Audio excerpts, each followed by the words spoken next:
Hi అండి. ఈరోజు నేను సేమియా సగ్గుబియ్యం పాయసం అయితే చేసుకుంటున్నానండి.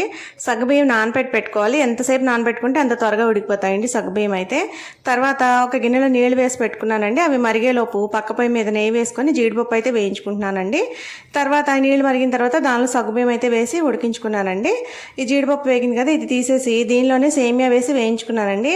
నేను ఇంచుమించుగా వేసేసి చేయడం అలవాటండి. మీకు ఏమైనా కావాలంటే కనుక ఈసారి కొలతలతో కరెక్ట్గా ఎలా చేసుకోవాలో చెప్తాను. సేమియా కూడా వేగిందండి. సగ్గుబియ్యం కొద్దిగా ఉడికిన తర్వాత సేమియా కూడా వేసేసుకుని ఉడికించుకోవాలి. సగ్గుబియ్యం సేమియా కూడా చాలా త్వరగానే ఉడికిపోతాయండి. ఇవి ఉడికిన తర్వాత దీనిలో పాలు అయితే పోసుకోవాలి. ఇది పల్చగా గ్లాస్లో పోసుకొని తాగడానికి అయితే చాలా బాగుంటుందండి. చాలామంది ఇలా ఇష్టపడతారు కదా, మా ఇంట్లో కూడా ఇలాగే ఇష్టమండి. అందుకే నేను ఇలా అయితే చేశానండి.